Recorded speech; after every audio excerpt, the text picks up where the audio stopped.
Welcome to Haunted Hospitality, Southern Stories Told by Spooky Gingers. I'm Robin. And I'm Zoey. And I have a story for you today. But first, Zoey, how's life? Well, Robin, I just came back from a 6-day trip to Florida. Before you keep going, I need to interrupt you. Every time we do this, you're like, well, I just got back from a really long trip. What do you do with your time? How do you do this? Well, this one was a work trip. So I was working most of the days. And so, I didn't have to request days off or anything. They paid for my gas. They paid for my food, all of that. Such a hardship for you. I know, so hard. They even gave me, a $500 spending bonus where I did end up purchasing a $200+ Lego set from Legoland. And I also went to a cat cafe. I saw that. I saw that on your socials. Yes, and that cat cafe was interesting in the fact that it only had 2 adult kitties, and the rest were teenager kitties. It was a kitty cafe. It was a kitty cafe. There was a couple kittens, a couple cats, but it was mostly kitties. Oh, that is so cool. And one who is going blind did lay down on Kari's lap for the last 30 minutes we were in the room. Oh. Yeah, he has the cataracts in his eyes that he could still see, but you could tell that he probably wouldn't be able to see in a few more months. Oh, the poor thing. And then there was another one who was named Lego, who, if you were sitting in his seat, and Robin, he was no bigger than, I don't know what this is, a softball? He was no bigger than a softball. That's a really long softball. She's gesturing with her hands. Okay, 2 softballs, that's 2 softballs. Yeah, 2 softballs next to each other, but only, the height of one. Yeah, you gotta, kind of squish them together a little bit. I have the visual. I believe our listeners have the visual. I believe in them, too. But if you sat in his chair, he would cuddle up to your butt or your thigh or behind you, but he would not get on your lap. I tried to put him on my lap several times, and he said, no, I'm on my chair, but I will cuddle up to your warmth. Oh, it's very important for him that he's touching the chair. It's very important that he's touching the chair. I love this. I know. And I'm surprised he didn't come back with a cat. Honestly. But, I mean, that blind one? I know. His name was Gary. Gary? I know. Oh, but we went to a cat cafe. We went to a museum of illusions where my head was chopped off. Photos you sent Yes. We went to a museum of illusions. And I went to the event, obviously, the work event that I was there for. And we also capital W, capital E, work event. Yes. And we also went to Legoland the first day we were there, which was fun, but I probably would never really go again because I don't have a kid. Mm-hmm. You know? Because all the rides were made for, little people in mind. Mm-hmm. Not, little people, but children. And... we didn't go on any of the rides because Kari and I are not little. Mm-hmm. So, but we had lots of fun. The event was fun too. Though I did discover that I have a very small bladder when I am in a room full of people and I can't leave. So. That's a very horrible time to have a small bladder. It's a very horrible time to have a small bladder. Well, what about you, Robin? So, if you remember our oopsie daisy of... Yes. 2021. Our oopsie daisies of October. The happening of October 2021. Oh my God. Yes. Thank you. That's an extra title for this episode. The happening of October 2021. It'll come out in November. Yeah, so if you remember the happening of October 2021, the first recording, I told you about a thing the ocean did to me. You did. And I realized upon listening to our last episode and remembering the other one, I did not repeat it when everything got good again with the recording. So I'm going to tell you now. And so, Zoey, you already know this, so the shock factor is lost on you. Well, you know what? I'm going to do my best to go at all the right moments. Thank you. Okay, so I like to call this Robin's Misadventures with Water Part 2. Okay. Yes, so I went to a... Wait. Can you do a recap of part 1? Part 1... Previously on Robin's Misadventures with Water. it was a sunny day in West Virginia. She was at a river. She's talking in third person. And she was warned to be wary of leeches on the rocks. And then everybody decided to sit on the rocks where water was softly pouring over so we could scoot down the rapids. And unfortunately, then she realized that everybody around her was then standing up and shouting out, "Leeches!" And so then she stood up, and then she realized and learned a valuable lesson, kids. What it feels like to pull leeches off your skin. I never want to feel that ever. Yeah, so that was part 1 of Robin's misadventures with water. Part 2 was earlier this month. It was the pre-happening of October 2021.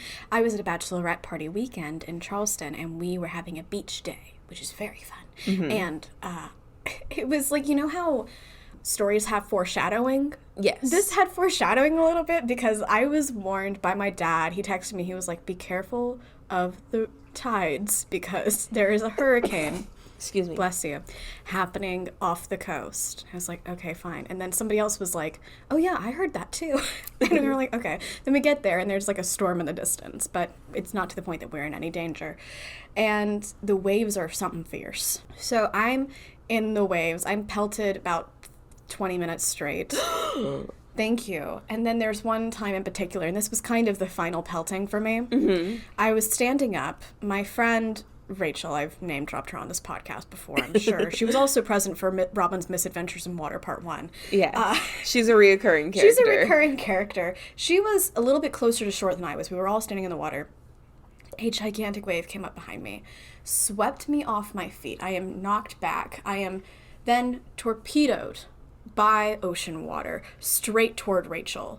And I'm like, oh no. That thought registers in my head. Oh no. And then my feet slam into the backs of her ankles and calves, and it knocks her backward onto me. So then we are both just like laying down in the water, and I'm drowning, and I'm like, okay, okay, water, you win. And then we got back up, and then I was like, I think I bruised my butt. And then I went to shore, and then I breathed for a bit. That sounds like a good plan after that happens. Yes, thank you. So that was my misadventures with water part 2. I am absolutely positive there will be a part 3. I'm looking forward to it. I'm sitting on the edge of my seat with popcorn. Hey, you and I decided to do a river thing. You might be present for it. We are. You might have a misadventure with water. No, it will be you. I mean, it could be both of us. The first time it was me and a whole bunch of other people who had leeches on them. You know what we should do? Since this is coming out in November, are you planning on doing NaNoWriMo, aka the National November Writing Month? I think I said that wrong. National November Writing Month. I honestly hadn't thought about it, but okay. I do want to write more. So we should do NaNoWriMo together, try to keep each other going. And so the fun thing about NaNoWriMo... I'm going to message you and be like, Zoey, I have a solid 2 hours a week. Just... Well, see, the thing about NaNoWriMo is that your words don't have to be in something specific. It just has to be any number of words. And I'm looking at... It's 50,000, right? No. Well, 50,000 for the month, but they advise that you do 1,667 a day.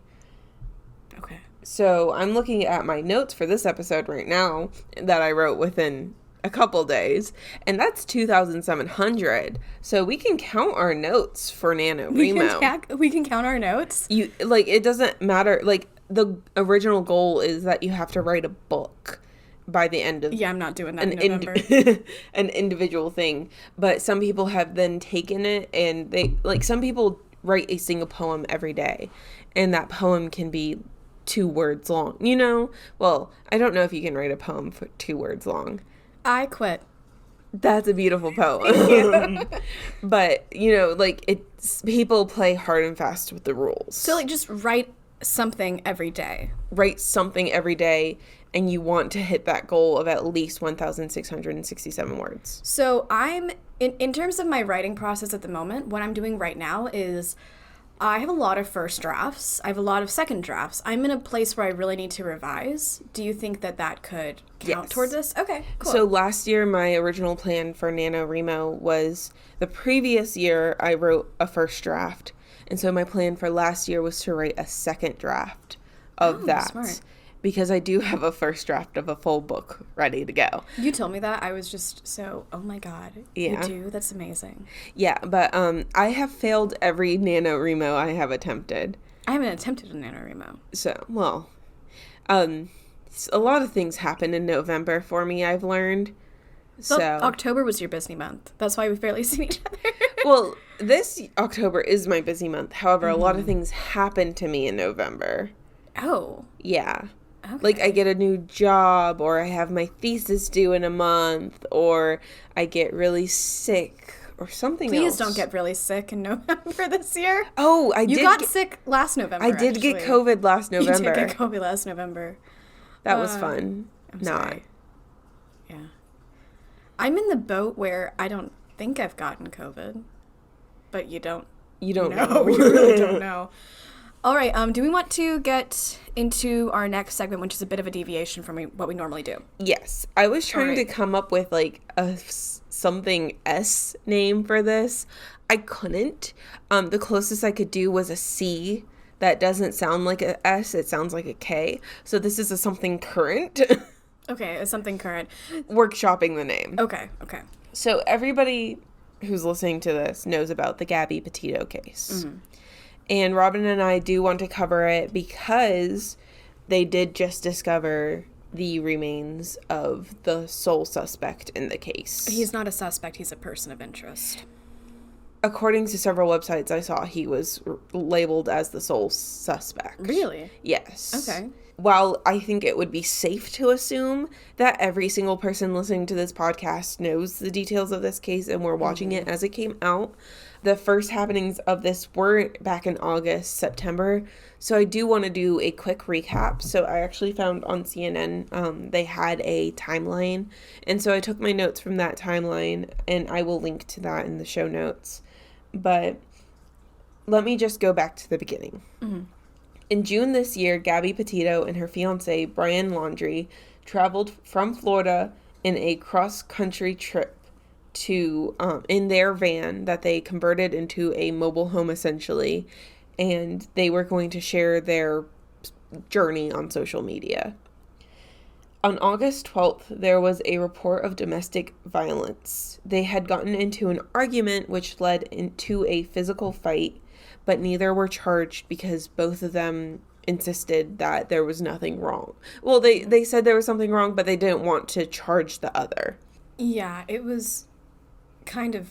Did you ever see it part of that video? I saw part of it, but it just got to the point where I couldn't watch it anymore, you know? Totally understand that, yeah. What I saw, if you don't mind me interjecting. Go ahead. I mean, you could kind of look at his face and you could see that there were scratches on it. And I think, if I remember correctly, that she said that, like, she pushed him, that she was the... Well, she didn't say I'm the aggressor, but they labeled her as the aggressor, even though, like, an original phone call about the two of them, it was saying that he was pushing her. So the way that they laid it out said that they got in an argument, and then she slapped him, and then he pushed her back. Okay. So it was kind of like she was the first one to physically strike out, and then he retaliated. Okay. I do want to say one quote that CNN included that I was like, this is really weird that you would include that. So it was in the police report. It wasn't weird of CNN to include it into the police report. In the police report, it said both the male and female reported that they are in love and engaged to be married and desperately didn't wish to see anyone charged with a crime. That was what was in the official police report. So they didn't want to report each other or anything. But the police did take them in. They were separated. Like, they were put not into cells, but into holding areas. And they were separated. They both had their own cell phones. They were just separated for the night. And Gabby was described as being confused and emotional. Mm-hmm. They didn't have a description for Brian. Then, on August 17th, Brian flew home from Salt Lake City to get money and close a storage unit that they had in Florida because they wanted to extend the road trip and they needed to save money for it. So they canceled the storage unit, and then he flew back to Salt Lake where she was. Okay. He flew back on August 23rd. Then on August 27th, they were seen again causing a commotion. They were at a restaurant, and Gabby had tears in her eyes, and Brian was visibly angry. He went in and out of the restaurant several times, taking his anger out on the employees. So obviously things weren't really great. Yeah. Then by the end of August, Gabby's family stopped hearing from her. They received a few texts on the 27th they do believe to be from Gabby, but on the 30th, they received a simple text that said, "No service in Yosemite." And the family... Really? Yeah. Anyway, the family believes that the text was not from her.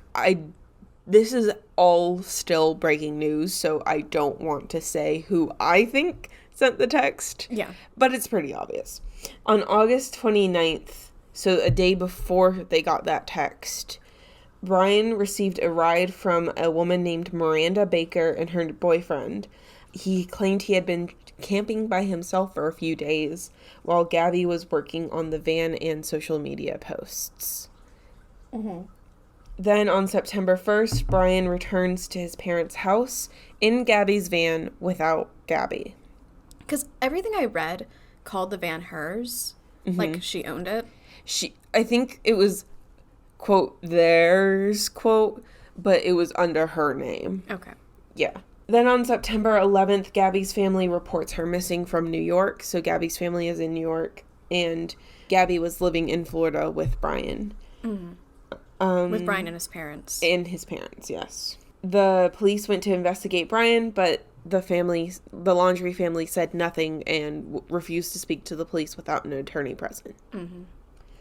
On September 16th, Gabby's family released information and said that the Laundrie family was not sending them any information or talking to them at all. On September 17th, the police went to go investigate Brian again, or interrogate, only to find his parents saying that they haven't seen Brian since the 14th, and that's when the search for Brian began. And later in October, his parents did say that they had misspoke,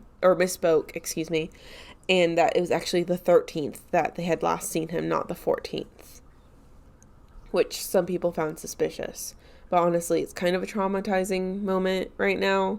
So I kind of understand 13th versus, it's 1 day difference. Yeah, I can see making that mistake. But also at the same time, it's the last time you saw your son before he went missing. And it's been 3-4 days at this point. So it's I can see both sides. Yeah. Then on September 19th, Gabby's body was found. Later, they did determine that her cause of death was strangulation. And when she was found, she had been dead for 3 to 4 weeks. Strangulation and specifically homicide. So, they're saying she was murdered. Yes. Or killed. Yes. It was a homicide investigation. Then September 23rd, there was a federal arrest warrant that was issued for the search of Brian for the use of unauthorized devices because he had used a debit card and PIN number without authorization. Now, this website did not say it was Gabby's debit card. However, I've seen other sites saying it was Gabby's debit card. So I know that piece of information, and I've always thought of it as Gabby's debit card. But I don't know if that was just because I put it my interpretation of it was that it was Gabby's or not. Right. Yeah. But I think in the legal records, it didn't say whose credit card or debit card it was. They just said it was a debit card. On October 20th, the water receded in a park that the police had been searching for Brian in, and his parents, after informing the police, went to the park to look for him. They found partial human remains, near Brian's things, in a location that was previously underwater. The remains were skeletal. They ran the dentals of the remains and confirmed that it was Brian Laundrie. I was really surprised that they were skeletal. Yeah. They believed that he was underwater for some time and that the items found near him included a notebook that was possibly salvageable. Now, if you think about, he went missing on the 13th, 14th, and it's October 20th.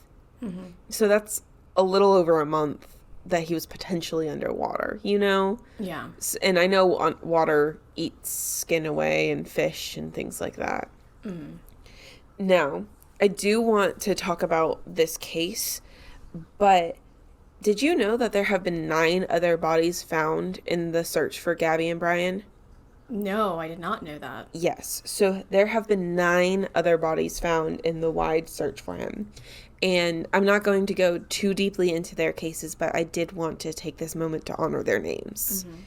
So we first have Emily Forlazzo. She was 22. Her parents reported her missing when her husband returned from their trip, where they converted a bus into a home and went on their 1-year marriage anniversary trip, and he came home without her. That sounds almost exactly the same. Yes, and they did find her body disassembled. There was also Lauren Cho. She was 30 years old. She was found in Yucca Valley. She went missing on June 28th. She was out there visiting an ex-boyfriend and some friends, and she had planned to move in with the ex-boyfriend to live a more creative life. There was Sarah Bayard, who was 55. She was found off the highway in El Paso after going missing on June 28th. Josue Calderon, he was 33. He was found stabbed to death in the Appalachian Trail in North Carolina. They did believe briefly that his remains were Brian's when they found them. Oh, wow. There was Mia Marcano. She was 19 years old. She was found in Orlando on October 2nd. She went missing September 24th after a shift at work. She went to her apartment where the maintenance person used his master key to get into her apartment and killed her. Her family believes that her case could have been solved if it had gotten the same attention as Gabby's. Mm-hmm. And they did stress this is nothing against the Petito family. This is about the police officers, that her body should have been found much sooner than this. Like, it's good that Gabby Petito's case got this much attention. It's just that we should do this. I mean, how can you do this for everybody? And then at the same time, you want that to happen for everybody. Exactly. I do want to say, though, the only suspect, the maintenance man in her death, was found dead in his own apartment hanging. Robert Lowry, he was found in the Grand Tetons National Park. It was... Tetons mm-hmm. National Park. His body was close to Gabby's, not in, like, feet ways, but, like, the park was close to where they found Gabby's body. Okay. He went missing August 20th, and he was found September 28th. Kylie Schutel and Crystal Turner, 24 and 38 respectively. They were newlyweds, and they were found shot to death at a campsite near Moab, Utah. They told friends about a creepy man who was bothering them on their honeymoon and said that if anything happened to them, they were murdered. They said that? They texted that to their friends, yes. And then they were found shot to death on their campsite. And then there is an unidentified man who was found in a dumpster in Alabama outside of a Walmart on September 20th. Wow. Yes. But, so those are the details of the case. And when I found out about the 9 other bodies that they found, it's just... Yeah, I didn't know that. Yeah. I remember when they first announced that, assume I watch CNN a lot, okay?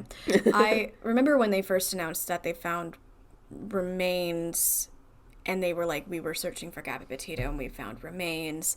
And, I mean, I saw that, and I was pretty sure that, especially since they had the press conference about it, right, that they had reason to believe it. And it turns out, of course, they did, because it was near where her van had been before. It was near where we know her van had been parked, on the side of the road. Right. But you saying that there were 9 other bodies found in this search, it made me realize, okay, well, there must be stages to, I guess, like, when you... I don't know, just because, like, I don't remember them ever saying, we found remains, we're going to test it and see if it's this person, and it not being that person. Right. The same thing with the Brian. There were 2 men in there that they thought were Brian. And I don't remember hearing about that at all. No. Yeah. And apparently the Josue, his were widely believed to be Brian's, and I was like, I didn't see a single article about that. No, and but apparently the internet would have been crawling with it. Well, apparently it was going around in social media, but it was quickly shut down once Josue I think he was black or maybe Hispanic. I couldn't really tell based off of his skin tone in the one photo that I saw. but low quality photo. But yeah, so it was. But yes, that's the Gabby case. I know a lot of people have heard about it. I don't know how much detail, but we did want to cover it on the show. Yeah. So, Robin, would you like to announce our first 2 Patreon? I get to say their names? Yeah, go Patrons. ahead. Patreon patrons is what I was going to say. Okay, well, you get it, guys. So thank you to Amanda and Runa for being our first patrons. Yay! We like you a lot. We do. Congratulations. You guys have Congratulations. You guys have won our love and respect. If you too want to earn our love and respect, you can go to Patreon. Robin, stop laughing. I have to say it. Sorry. Okay. No, you didn't actually. Okay. Anyway, thanks very much, guys. We really appreciate it. Yes. If you want to also get our love and respect, I am actually going to continue this sentence. You can go to patreon.com/hauntedhospitality and subscribe to our $3 tier. Woo! Woo! So, Robin, now you can go into your story. All right. Okay, so content warning. Oh, no. Yeah, this is a really heavy one, actually. So, content warning for murder, infanticide, rape, and alcohol abuse. Awesome. Cool. There's a lot right there. So, have you heard of Nannie Doss? You know the last name? No, that's... Doss is something to do with computers. Okay, no, I have not. Okay. So, Nannie Doss was born as Nancy Hazel on November 4th, 1905 in Blue Mountain, Alabama. Now, she's known by Nannie Doss, but she's also known by nicknames people have given her. They include the Giggling Granny. The Granny Killer! Okay, so you know what I'm talking about. I do know what you're talking about. Yes, I do know about the Granny Killer. Sorry. Okay. I enjoy listening to the story. Well, not really, but like the thought of a grandma killer just... Yeah. Those two words don't go together. Yeah, if it wasn't a real life situation, it would make me giggle.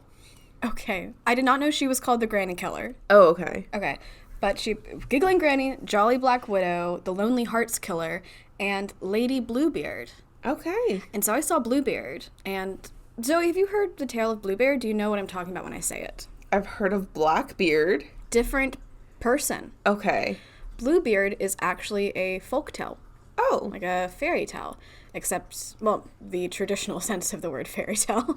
So in the story of Bluebeard, this man lives in he's very wealthy, he has a big house, he has a lot of riches, and he keeps marrying these young women who keep dying. Nobody ever sees them again. Right. And so he marries a new young woman who has family that lives nearby, and, you know, she gets to enjoy the house and everything. It seems like she wanted to enjoy the house and everything, from the little bit I saw, but of the traditional folk to actually have a recommendation for an updated version at the end of this spiel. But he is going to go on a trip. He gives her the keys to every room in the house, and every room has like hidden treasures in it, and he's like, this is all yours. You open the door, it's yours, except there is one door I don't want you to open, though you do have the key, and no matter what you do, don't go down there, or I will be really angry at you. So the first thing she does is go to that room. It's not the first thing she does, but once she goes to some of the other rooms, she's like, okay, I need to know what happens. I need to go down to the room. And she's not dumb. I think the idea is she kind of knows what it's going to be, but she needs to see it. Right. So she goes down, and it's like a basement room. She goes in and she turns the key, and she walks in and sees the dead bodies of all his previous wives. And she is so scared, she drops the keys in blood on the floor. And she tries to wash out the blood from the keys before he gets back so he won't know she went into the room. But she can't wash it out. So I'm not going to leave you in suspense. I'm going to tell you what happens. I thought about leaving you in suspense, and I was like, no, this is like a really old folktale. He comes back, sees what she did, almost kills her, and then her brothers, who live close by, run in and save her, and she inherits the house. Oh, okay. A surprising ending for a folktale. Yeah. Yeah. If you want, an even, in my opinion, cooler version of the folktale, I would check out the short story The Bloody Chamber by Angela Carter. She wrote an entire collection of very woman-centric fairy tales, like her versions of these fairy tales, in a collection of the same title, The Bloody Chamber. Okay. But I highly recommend it. It's really cool. I wrote an essay about it in college. Well, thank you. Snaps. Anyway, it that relates to the wasn't story. your something soupy. It's not. That would have been an interesting something spooky, actually. I should look into that for another thing. But no, this ties into. There's a reason she's called Lady Bluebeard. Okay. How about that? So she was born, like I said, in Blue Mountain, Alabama. Her parents' names were Louisa, went by Lou, and her dad's name was James. She was one of 5 children. She had 3 other sisters, 1 other brother, and it was, I think, a difficult growing up situation. She really didn't like her dad, and it seems like for good reason. He was really controlling. One of the ways he was controlling is that he didn't really let his kids go to school all that much because he wanted them working on the farm. And he was really restrictive in terms of how she could express her femininity. Like, he didn't let her sisters wear makeup or dress in pretty clothing. And the reason that I saw was that it was because he didn't want them to be molested. And I thought that was a really odd rape culture reason? Definitely rape culture, but also to an extreme, the fact that you don't let your kids wear pretty clothes because you are worried about this. Yeah.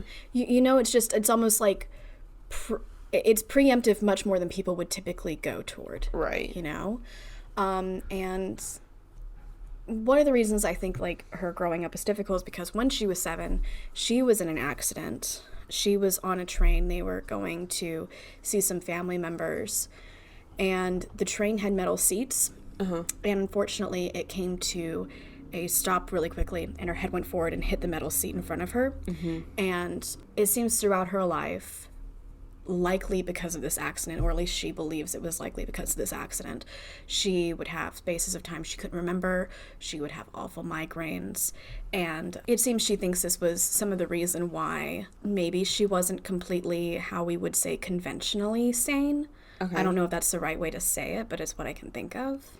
Well, have you heard about the theory that frontal lobe injuries can lead to people becoming, like, psychopathic serial killers? I did not hear that. I knew that there's definitely behavioral and personality changes that hits to your head really can make happen, but I didn't know it was to that extent. Yeah, there's a few documented cases of serial killers when they're young getting that frontal lobe injury and going from a happy-go-lucky normal kid to this kid ain't right.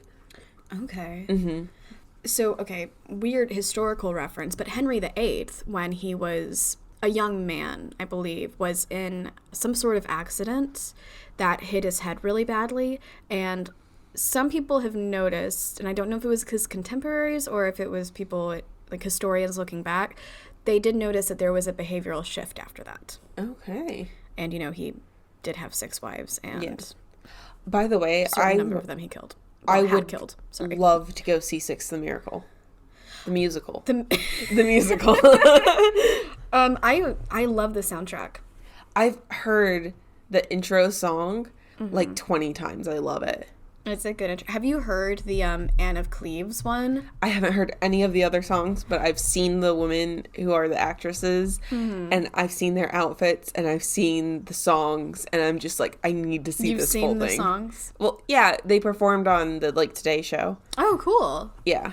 Oh, you're joking because you can only hear music, not see music? Is that what you were like, you said sorry, I'm being picky. You said you only heard the intro. And so I'm like, but you said you saw the songs? Okay, I saw the intro song. Okay, cool. But anyway, sorry. You would like the Anne of Cleves one. You should check it out. They're all on Spotify. Okay. Yeah. So Henry VIII, and then there was one other I wanted to bring up who had Oh, but I can't remember. If I remember later. I feel like Jeffrey Dahmer or like one of the big name ones had a similar injury too. It's very possible. But anyway. But so that happened to her, and so, you know, she deals with a lot of pain.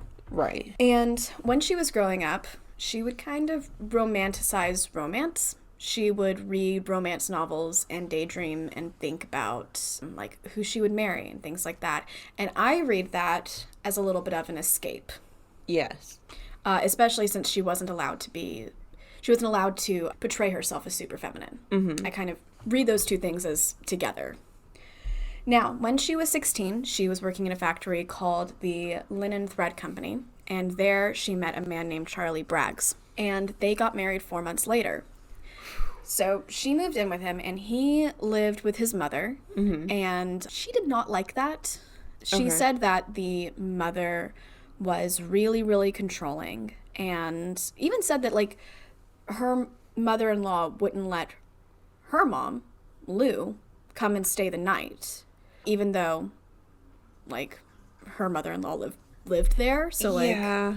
Yeah, I mean, like, on one hand, somebody marries your son in 4 months and moves in with you. Yeah. And now wants her mom staying the night. Mm-hmm. But on the other hand, well, it's your son's wife, you know? Yeah. It doesn't seem like it was the ideal marriage she had kind of hoped for. Part of that was they had kids in a really close time frame. They had 4 children from 1923 to 1927, and during this time both Charlie and Nannie, because I think she's called Nannie by this point, both Charlie and Nannie were cheating on each other. She was smoking a lot, drinking a lot, and their marriage really did kind of come to an end around 1927. So, you know, like I said, they had 4 daughters. 2 of the middle daughters, it was at least said at the time that it was food poisoning. Okay. And they were 1.5 and 2.5 years old. I don't know their names. And they both died. I don't know if it was like the same day, but I'm kind of assuming because every single source I saw mentioned those deaths together, if they mentioned the deaths at all. After the 2 girls died, Nannie collected $500 on each of them for life insurance. Which, I think it was the previous episode, we had another parent who put life insurance out on a kid. Now, I did the inflation calculator, and that would come out to $7,800. Well, a little bit more than $7,800 for each. Oh, wow. Soon after that, Charlie left.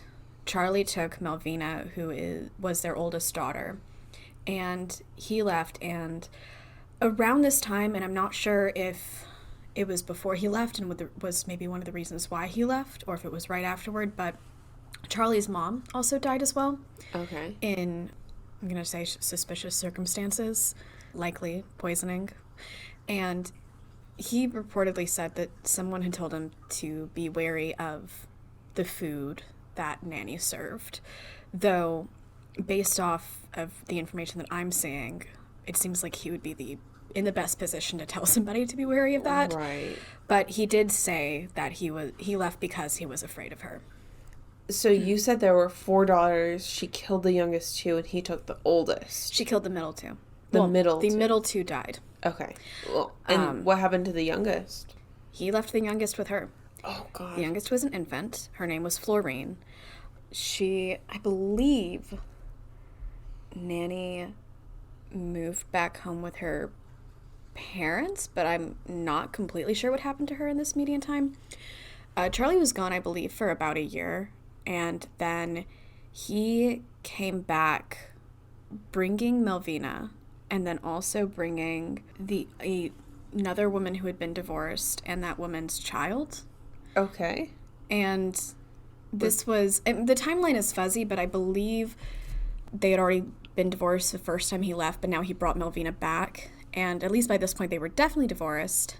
And it seems like he continued a separate life while staying somewhat in touch with the girls, but that Melvina lived with her mom from this point on. Okay. And then Nannie did move back home, and then she started work at a cotton mill.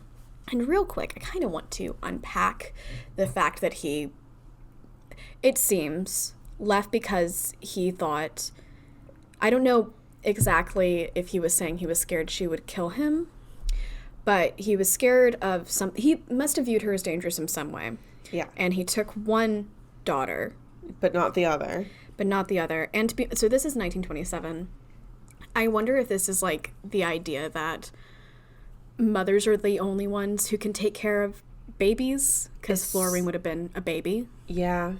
He probably didn't want to have to handle the hassle of an infant, you know? Mm-hmm. Or he thought she wouldn't harm an infant.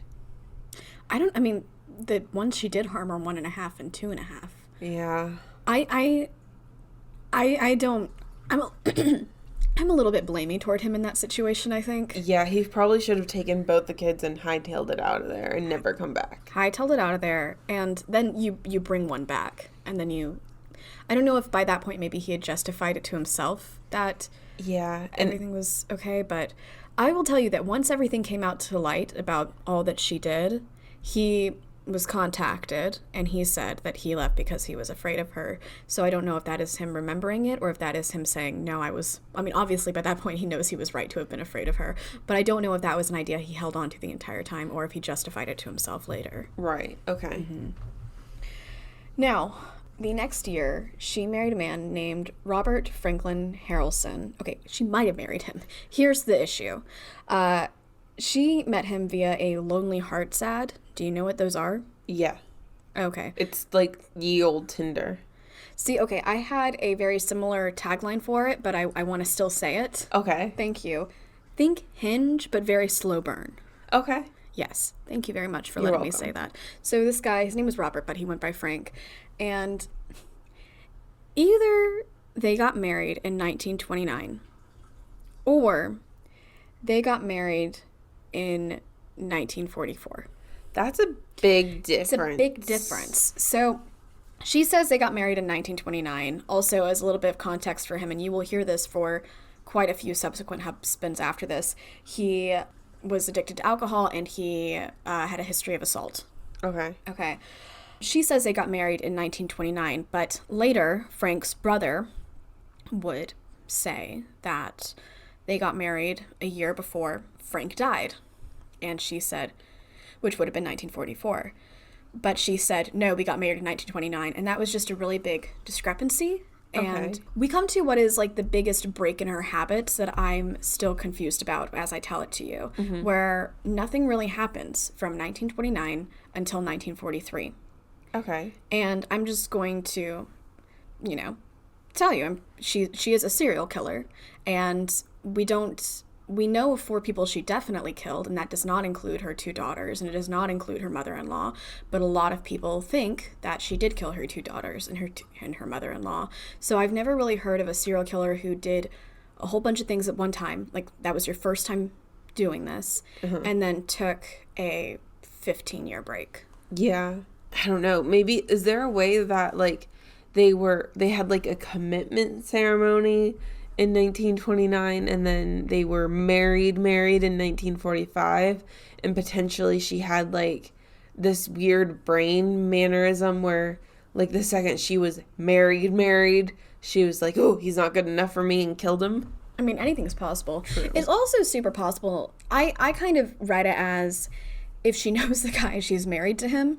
So it's totally possible that they had like a common law marriage, and she would later admit to killing her husbands, but she would not admit to living in sin as she would possibly see it at this point. I totally 100% You're with me? Yes, I'm with you. Okay, cool.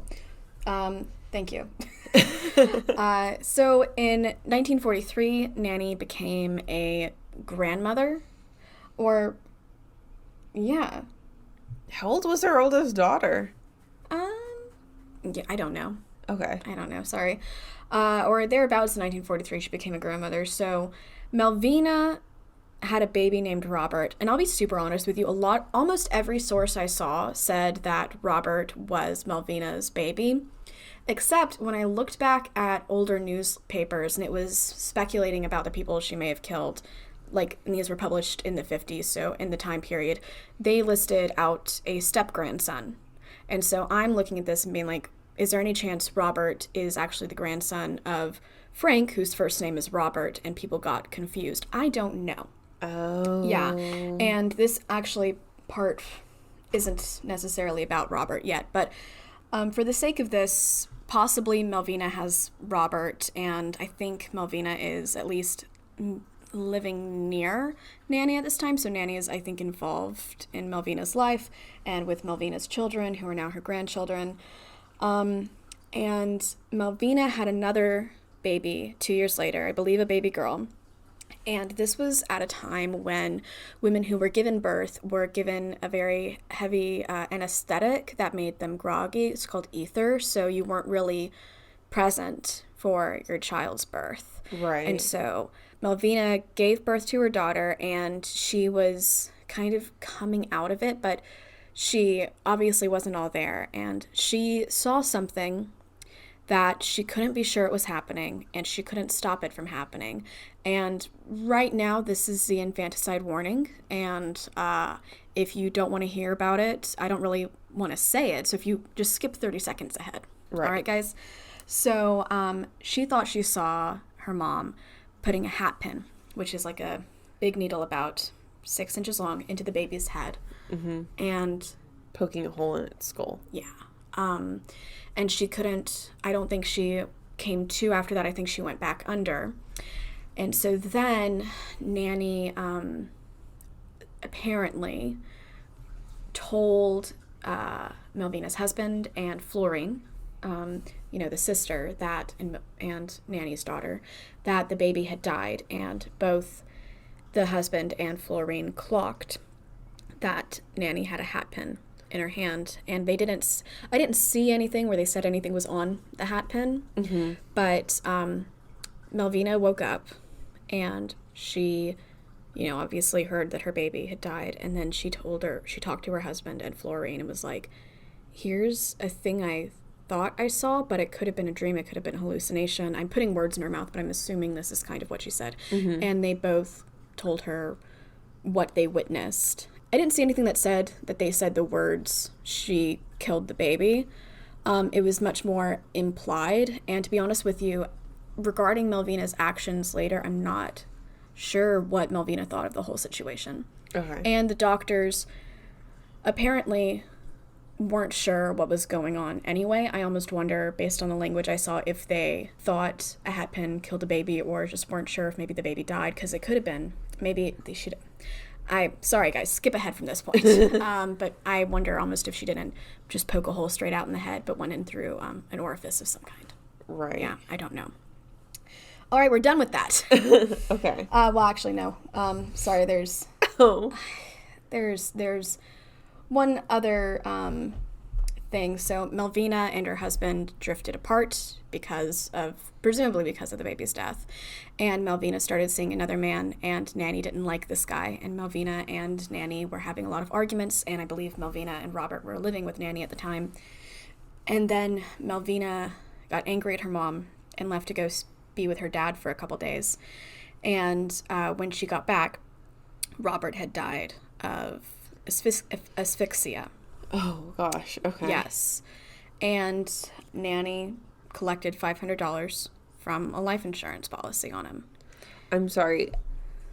If you think your mom killed your other child, why would you get mad at your mom and then leave your child with her? Yeah. I'm really not sure what layers of denial were going on here. And also, you do have the possibility that maybe this thing has been a little bit misrepresented and Robert was not Melvina's child after all. Right. But I really don't know. And that was honestly one of the reasons where I was thinking it almost makes a little bit more sense if Robert was a step-grandchild, because that would explain why Melvina might have left. Right. But I don't know. Yeah. In 1945, Nannie's husband, Frank, is drinking heavily in like a celebration because the Japanese surrendered to the Allied powers in World War II. Okay. And he is drinking, like I said, very heavily, and then either rapes or attempts to rape Nannie. Okay. And the next day, she puts rat poison in his whiskey, and he dies. Okay. Yes. At some point after, she meets Arlie Lanning from Lexington, North Carolina, and marries him 3 days later.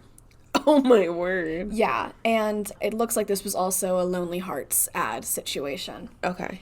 And he was also an alcoholic, and he likely cheated on her. This is a part where it kind of is also an absence in her story, because sometimes she would live with him and would be like a really ideal housewife, like how you would, I guess, quintessentially think of one. Mm-hmm. And then she would straight up leave for a long time, like months, and then come back and everything would be fine. And then she would leave again.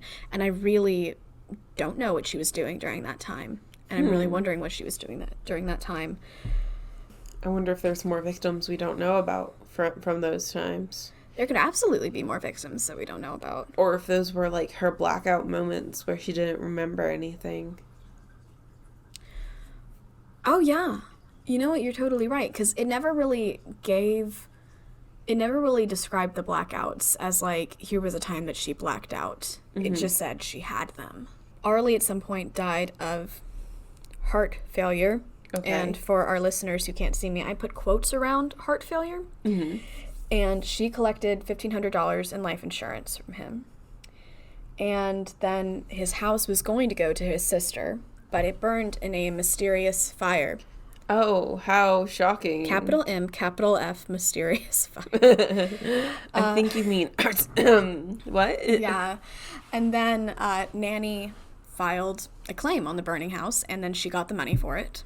Of course. Yeah, and then she went to stay with her sister named Dovey, and who was sick. And then Dovey didn't really live long once Nancy got to her house. But it was just her ailment.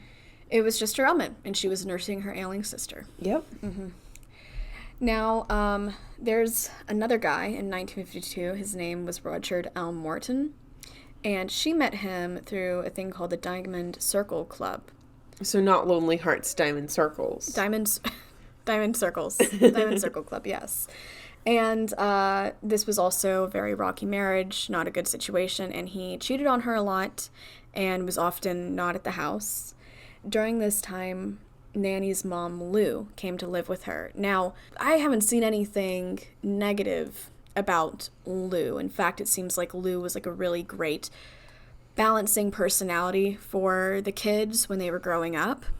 But she died soon after she went to stay with Nannie. Shocker. And it says from arsenic, though I don't know if they know that. Okay. And Richard, her husband at the time, did die in May 1953, just a few months after her mom died. And she got $1,500 life insurance from him. By this point, her family did say, I mean, they didn't say it then, but they would remark on it later, that she seemed to like putting together the funerals. She liked planning them. Okay. Yeah.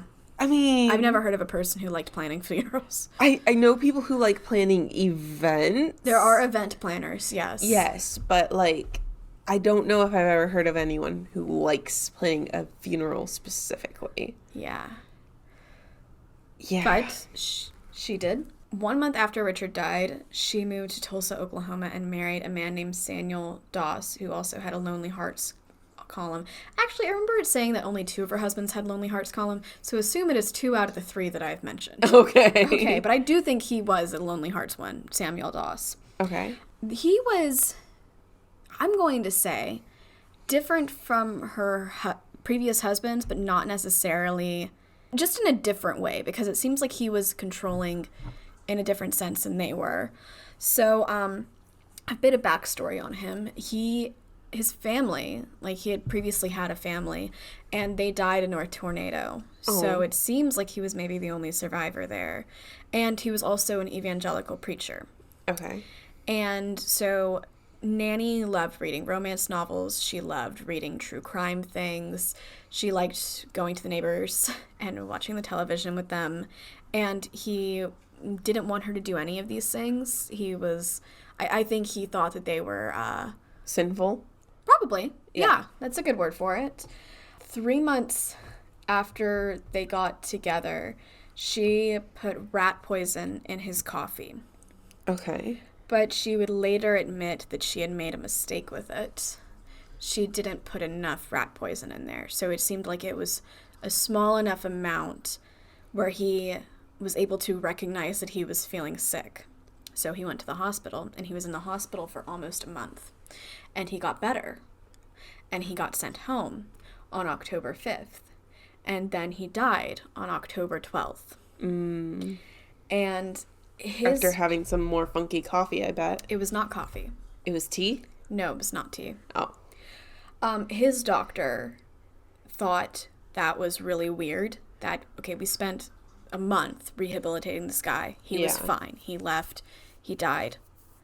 This doesn't add up. So he told Nannie that he wanted to do an autopsy because he didn't want what happened to Samuel to happen to anybody else. So we need to figure out what happened to Samuel first. Well, at least that's what he said to her. It could be that he was suspicious. I don't know. But Nannie agreed to it. And this is something that Nannie had to agree to for it to happen. Right. And she agreed to it.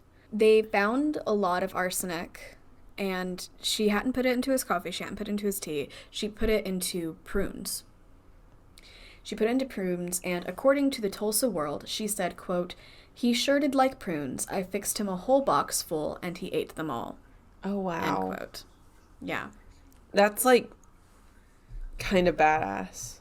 Oh, my God. Like, I mean, it's terrible because she literally is murdering children and husbands left and right. Mm. But just that, like, he sure liked prunes, you know? So I'm going to get into this a bit more later, but she really liked the attention she was getting from all this. I can imagine. She was happy to talk to journalists, and she spun a lot of these jokes. Okay. She treated it very lightheartedly. Okay.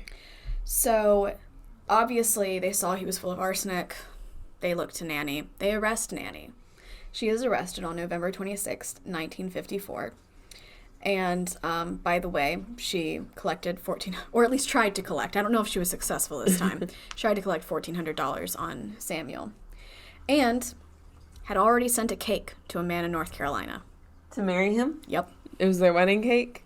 Well, it was the wooing cake. The wooing cake. The wooing cake, yes. I've never gotten a wooing cake. I'm so sorry. I need a wooing. Kari, get on it. I know, right? Yes. Now, so she was arrested on November 26th. That was a Friday.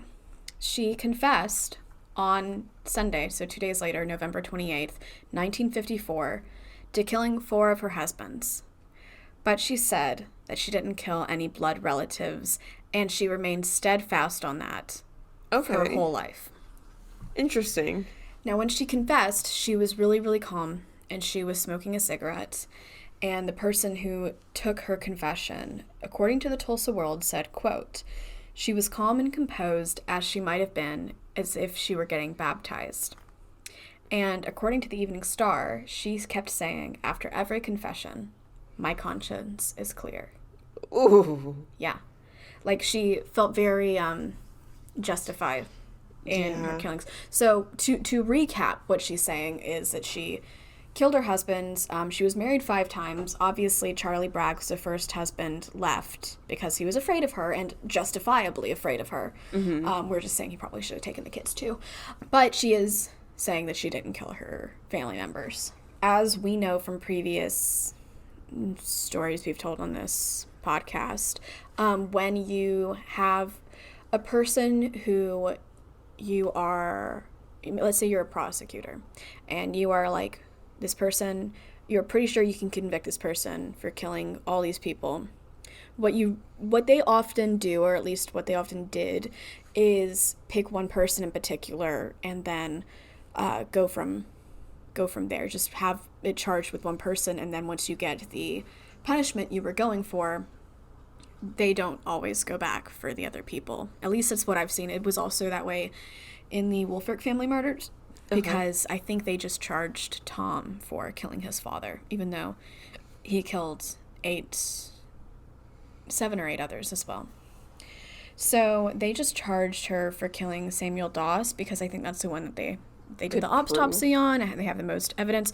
Though after she did confess this, that she killed her other husbands, they did investigations on those as well, and I think even included, like, exhuming a body at least. Oh, wow. To check on it. And they had...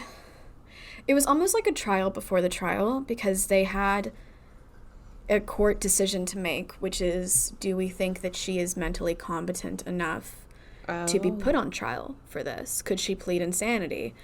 And apparently there were psychiatrists at Eastern State Hospital who, she was there for 90 days, and they watched her, and they didn't think she was mentally competent enough to, like, they thought she could have, I guess, in this case, have the insanity defense. Okay. There were other psychiatrists who didn't agree. In fact, I read that it was about 50-50. Okay. And the jury ultimately decided, after just 15 minutes, that she was competent and she was going to go to trial. So she was in the room when they decided this, and people who saw her said, you know, she was chewing gum, and, like, you know how you chew gum in a rhythm? Mm-hmm. There was no change in the rhythm once they said she was going to go to trial. Okay. She was, like, unfazed. And I almost wonder, and this is me speculating wildly, because there's obviously no way to know, but, you know, some people just don't feel fear. Right. And I feel like you wouldn't be able to keep up the same chewing rhythm if you felt fear in that moment, or if you felt much of anything in that moment. Yeah, because it's like, I honestly feel like if anybody was afraid, they wouldn't even be chewing gum in the first place. Yeah, I didn't even think of that, but you're absolutely right. That's a weird thing to do. Yeah, just... Thank you for the sound effects that will stay in our readers' minds, our listeners' minds, forever and forever. It's okay. So once it was determined she would go to trial, she pled guilty. Okay. When she pled guilty, the judge actually, he didn't take it at first. He was like, are you sure you want to do this? Because, you know, if you plead guilty, you're either getting life in prison or you're getting the death penalty. Mm-hmm. And she was like, yeah, I want to do this. I mean, and she had already confessed, so I don't know. I don't know what else could have happened. But she pled guilty, and she ended up getting life in prison. They straight up said that the reason she didn't get the death penalty is because she was a woman. Right. Here's one of the interesting things that makes me really, really wonder about Melvina and hers relationship is that when she left the courthouse after she pled guilty, Melvina was with her. Huh. I was kind of shocked by that, especially given the history of it. Yeah, if I found out that my mom killed not my dad, I guess, but... Four stepdads and my sisters... Well, okay. And my child. She was still maintaining that she didn't kill the sister. True. That's this thing. You don't know what the people who were in this situation or around her believed that she did. Right. Yeah. I guess if, like, I found out 3 years from now that I had a younger sibling that my mom murdered, I'd be like, no, you're lying. You know? Yeah. Yeah. Hey, Becky. Mom? Mom. So she ended up dying 10 years later on June 2nd, 1965. She was in the Oklahoma State Penitentiary, and she had leukemia. And so, like I said, she was called the Giggling Granny. Mm-hmm. And one of the reasons is because in a lot of the photographs you'll see of her, she is just smiling. Like, she looks happy to be there. If you had no idea what the photos were of, she would just look like the loveliest person. Right. And like I said, I think she liked the attention. She liked talking to journalists. She was really jokey about everything. And in fact, she told the Tulsa World, like, she was Which is a newspaper, I'm guessing. Newspaper, yes. Newspaper, yeah. You know, this happened in Tulsa, Oklahoma when she finally got caught, so they did a lot of reporting on this. And she told them about her experience in prison. And she joked and said, quote, "When they get shorthanded in the kitchen here, I always offer to help out, but they never let me." Yeah, that makes sense. I wouldn't let her. No. Mm-mm. Like I said, a lot of people believe that it wasn't just the husbands she killed. They think that she killed 11 people total. And, of course, it could be more or less. Or less, I guess. But they believe it is, you know, her 4 husbands 2 of her children, so her 2 daughters, 2 of her grandchildren, so in which case this would be Robert and the baby, her mother, her mother-in-law, so that'd be Charlie's mom, and her sister, Debbie. Right. Though I did see reports that there was possibly another sister named Sue who she might have murdered as well. It's, especially when you don't think that this is what's happening, I don't think that they're necessarily keeping track of all these things. Right. You know? 'Cause it's just, it would be an insane coincidence if all of these people died around her and it wasn't her fault. Exactly, especially since, like, they seem to die under mysterious circumstances and right when she got there. Because it would be like, okay, she arrived and then really soon after that person died. Or they came to stay with her and really soon after they died. Yeah. So she's buried in Oak Hill Memorial Park. Her grave marker has her name, Nannie Doss, and her dates of birth and death, and it says, Beloved Mother. Okay. Yeah, so I have a little bit of speculation about this, and I think that, because, you know, she, like, pretty readily confessed to murdering 4 of her husbands. I think maybe, especially since she seemed to like, this sounds really weird, especially since she seemed to like the limelight she was in. Right. I think that she knew maybe there was, like, a certain public fascination, like a morbid fascination with her, but if she, like, admitted to killing members of her family, her children, it would have turned completely. There would be no more of this, oh, look at this weird phenomenon of this murdering Black Widow granny. It'd be completely different. Right, because at that point she's like, oh yeah, I killed an infant. My infant, or my daughter's infant. Right. Yeah. And then suddenly the public opinion would be like, wow, you're not a great person. I mean, I think the public opinion was pretty much, wow, you're not a great person right now. But it's also like, you're such an interesting person. Yeah, and I think that would have shifted completely. Yeah. And you don't know, like, maybe she didn't want her remaining family to think badly of her. Maybe she couldn't accept it herself, though, again, she seemed to have done it again, so I don't know. Right. But that is the story of Nannie Doss. Well, thank you for sharing the story, Robin. You're welcome. If you enjoyed listening to today's episode, please like, subscribe, review, and tell a friendo. Sign up for our newsletter, and also we have a Patreon. Yes. There's more and more things we're tacking on to this. If you want to see Robin's blog and show notes, you can head over to hauntedhospitality.wordpress.com. If you want to send in your own spooky story or just give us general feedback, you can send it to hauntedhospitalitypodcast@gmail.com. You suck! Why? No, you said general feedback. Oh, that makes sense. Sorry, I wasn't just randomly telling you that you sucked. Okay, if you are on the interwebs, you can find us on Twitter at Haunted House. You can also find us on Facebook, Instagram, and TikTok at Haunted Hospitality. We hope to see you there. Stay spooky.